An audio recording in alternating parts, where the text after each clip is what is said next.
Olá pessoal, bem-vindo aí mais um vídeo que fala sobre o laboratório de mudanças, que visam aí ajudar vocês a entenderem melhor e implementar um laboratório de mudanças. Nesse vídeo a gente vai falar um pouco sobre o planejamento operacional, né, como formar os grupos e também aí como coletar dados, quais métodos existem, etc.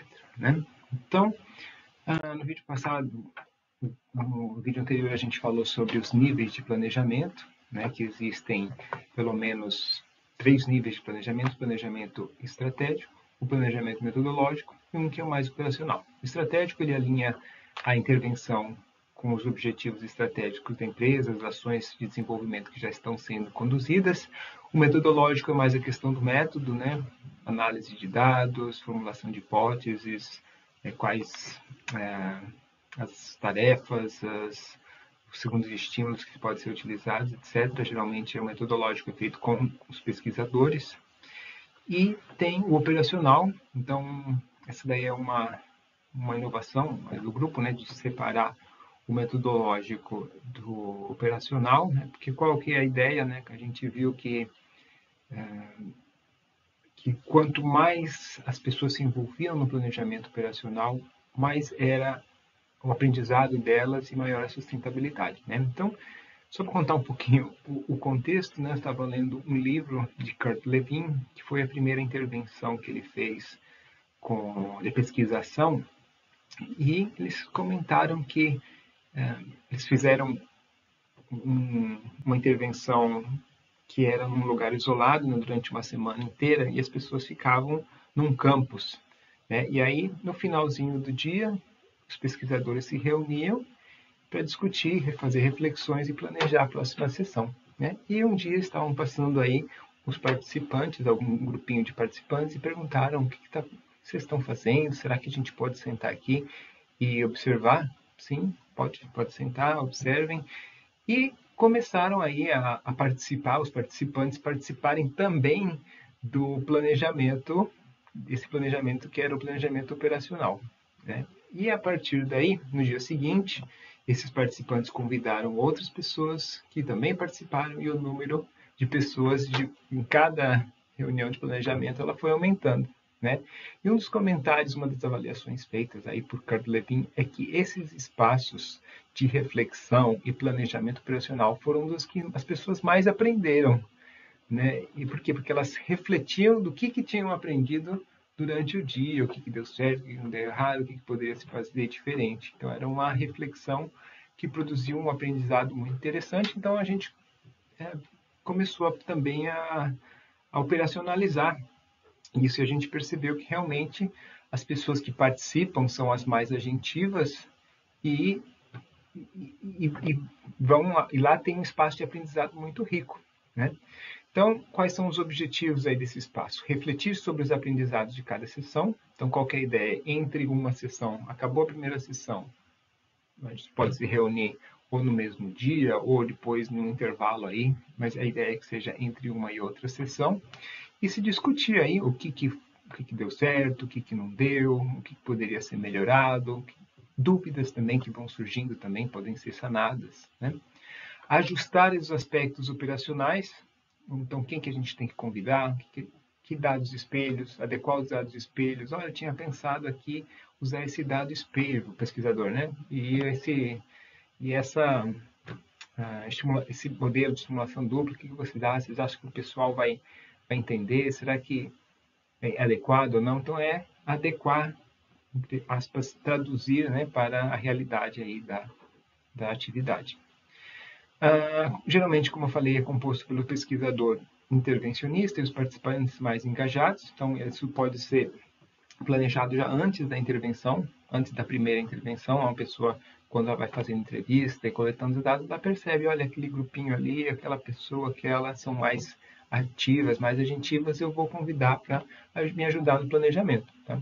E depois que começou, ele pode ser um espaço aberto, um espaço aí, quem quiser participar, possa participar. Bom, então, aí essa ideia do grupo de um grupo de planejamento, né, que ele auxilia o pesquisador. Coleta de dados, né? Então, os dados ele tem 2 objetivos, vamos colocar 3, que está faltando aí no slide. Um primeiro seria utilizar esses dados na pesquisa, né? Se é que é uma pesquisa, se for uma intervenção visando pesquisa e desenvolvimento, né? Se não for só desenvolvimento, tem esses dois objetivos. Um é formular hipóteses sobre o estado, sobre os desafios, sobre as contradições, sobre a fase de desenvolvimento daquela atividade. Então, tudo isso daí, formular essa hipótese é muito importante para que o pesquisador ele possa guiar o aprendizado. Então, para ele poder escolher os dados espelho, para ele poder planejar a estimulação dupla, que ele vai planejar as tarefas das pessoas, as discussões, etc., ele precisa ter uma noção de quais são as contradições, como que ele pode guiar, quais questões, onde que ele tem que focar, onde é que pode ocorrer problemas também, conflitos, né? E também escolher os dados espelho. O que são os dados espelho? Então, a ideia espelho é que ele reflete a realidade da atividade, potenciais problemas, possibilidades futuras de desenvolvimento, as formas de ação. Então, ele reflete a realidade, ele reflete as práticas do dia a dia aí da atividade.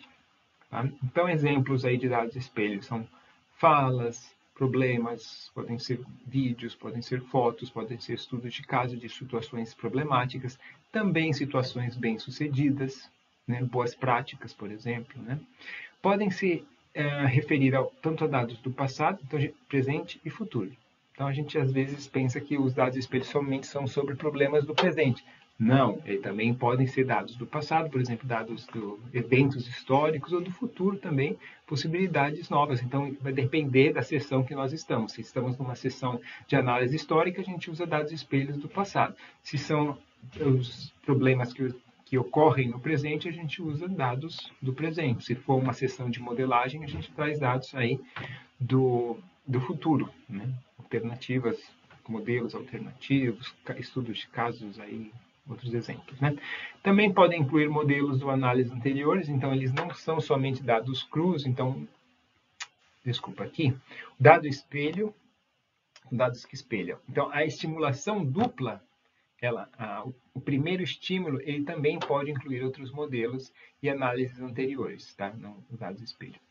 A coleta deve ser prevista já na fase de negociação, então, na negociação junto com os gestores, com os tomadores de decisões estratégicas, já prevenir, olha, a gente vai precisar coletar dados, a gente precisa ter acesso às pessoas, quem será que a gente pode entrevistar sobre a história, quem que a gente pode entrevistar sobre o funcionamento, etc. Então, prever isso também no plano que a gente falou no vídeo anterior, tá? Quando esses dados eles forem usados também para a pesquisa, é importante aí que o projeto tenha sido aprovado por um comitê de ética, né? E também a pesquisa, a coleta de dados, ela tem que seguir toda uma ética, né? O consentimento das pessoas, né? As pessoas devem ser avisadas aí o que vai ser feito com esses dados, quais são os objetivos da pesquisa, etc., né? Como qualquer outra pesquisa. Bom, quais métodos que eu posso utilizar para coletar os dados? Aqui tem alguns exemplos dele, obviamente existem outros, que talvez sejam os principais. O mais clássico é as entrevistas com atores chaves, onde a gente coleta dados aí sobre a trajetória histórica, sobre os distúrbios, tentativas de solução, o que deu certo, o que não deu certo, por que não deu certo, né? Então, são entrevistas. Visitas de campo, não tem nada melhor do que uma visita de campo, você pode perguntar, falar com as pessoas, mas é só para o pesquisador, estou falando, né, que ir no local e ver o problema ocorrendo, ele é muito enriquecedor. Então, visitas de campo, ela para o pesquisador, acho que é muito importante. E durante essas visitas de campo, né, o pesquisador pode fazer observações diretas, vai com um bloquinho de notas, vai anotando. Então, às vezes não pode filmar por causa de X motivos, né? O ideal é filmar, tirar fotos, mas se não for possível, pega um livrinho, um caderninho, coloca no bolso, vai anotando tudo que puder, com mais detalhes possível para depois. E assim que chegar, né, do campo, faz um relato, né? O que viu, o que não viu, o que chamou a atenção, etc. Outra técnica, shadowing, que é o sombreamento, né, ou então segmento. Qual que é a ideia? De que o pesquisador ele vai seguir um trabalhador ou um dos participantes para ele entender o funcionamento, para poder identificar alguns distúrbios que estão ocorrendo na atividade. Então, esse segue-se se for um agricultor, o participante, você pode seguir um agricultor, pode ser um trabalhador da fábrica, etc. Né? Observações participantes. Então, qual que é a ideia da observação participante? Que o pesquisador ele vai participar na atividade, ele vai ser mais um ator e ele vai fazer o que geralmente as pessoas fazem e ele vai sentir, ele vai experimentar um pouquinho do dia a dia da atividade. E aí ele vai fazendo anotações, inserindo aí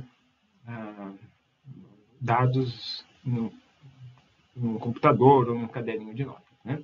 Diário de distúrbio. Esse diário de distúrbio, geralmente o pesquisador pede para os participantes dar um caderninho para ele ir anotando que tipo de distúrbio. Olha, hoje, dia 25 de agosto, por exemplo, ocorreu tal distúrbio, a explicação que ocorreu, um relato, pedir para fazer um caderninho e depois esses dados eles podem ser utilizados pelo pesquisador tanto quanto dado espelho, se for entender um pouco melhor de distúrbios, formular hipóteses de contradições, etc. Coleta de dados. A coleta pode ser feita também pelos próprios participantes, né? Então, principalmente aqui com o objetivo da intervenção, né? Pode ser que os participantes não coletem com tanto rigor como seria coletado pelo próprio pesquisador, mas isso daqui tem uma grande vantagem. É o engajamento, né? Então a pessoa fala, opa, a pessoa se engaja. Quando ela vai lá apresentar esses dados, a ideia é que durante as sessões os participantes apresentem o dado que eles coletaram. Né? Então a gente pode pedir, por exemplo, para um participante entrevistar outros participantes sobre a história, sobre distúrbios, né? Sobre possibilidades, sobre boas práticas. E quando esse engajamento ele produz uma agência muito forte, as pessoas se sentem, essa daqui não é a intervenção do Marco, não é a intervenção lá do Rafael, etc. É a nossa intervenção, é para nós isso daqui, para desenvolver a nossa atividade. Tá? E o aprendizado sobre o conteúdo, né? Então as pessoas aprendem muito mais aí quando elas mesmas coletam os dados, esse relacionado com engajamento também, mas eles aprendem mais o método, né? Então, só comentar aqui que a nossa primeira experiência com essa coleta de dados foi no Sereste, em 2012, 2014. A gente não tinha muitos recursos, a localização era longe dos interventores, então a gente pediu para os participantes coletarem os dados, e foi uma ideia muito boa. Né? A gente pediu para coletar dados da história e dos distúrbios, né? E eles apresentavam aí durante as sessões. Tá? Então eles coletavam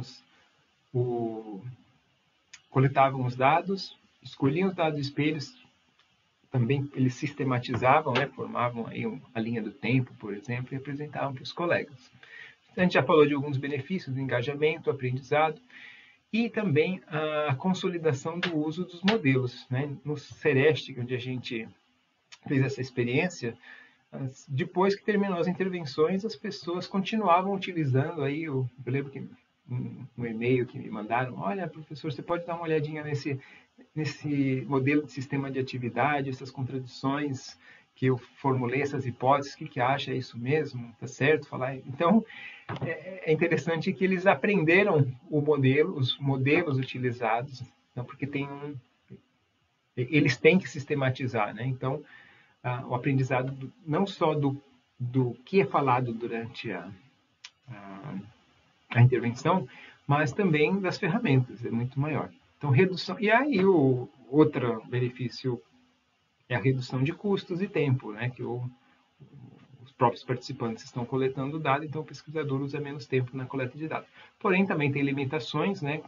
A gente já falou que os dados talvez não sejam coletados tão sistematicamente. Tem um menor aprendizado, o maior aprendizado dos participantes, ele é menor aprendizado para o pesquisador, porque ele não vai lá no campo, ele não faz as entrevistas. Então, tem esse trade-off, né? Esse dilema. E as dificuldades também de engajamento por falta de tempo. O que quer dizer isso daí? Que às vezes as pessoas falam, não, eu não tenho tempo para coletar dados, estou ocupado o tempo full time aqui, eu não consigo fazer entrevistas, eu já estou com minha agenda cheia, né? Os participantes. A alternativa, talvez fazer um modelo híbrido, né? Para tentar ter o máximo dos benefícios. Então, a gente pode pedir para os participantes coletarem alguns dados, talvez não todos, e os pesquisadores também, né? Como uma forma de complementar. Bom, então esses dados eles vão ter que ser analisados, né? As entrevistas, os dados coletados são transcritos, e a ideia é, antes das primeiras sessões, os pesquisadores eles se reúnem, formulam hipóteses das contradições, a fase de desenvolvimento da atividade, para poder depois fazer aí a seleção dos dados de espelho. Então, essa análise preliminar ela é importante por quê? Porque ela permite o preparo do pesquisador para ele conduzir melhor o laboratório e também previne falhas de aprendizado aí por coletas insuficientes ou uma análise superficial, né? Então, eu lembro um caso de que, devido à não coleta de dados de espelho, não análise desses dados, a gente não foi mais de um caso de intervenção, onde passou desapercebido a existência de conflitos entre os participantes. E depois esses conflitos, durante a intervenção, eles emergem, e aí é uma surpresa para o pesquisador, e isso pode levar até um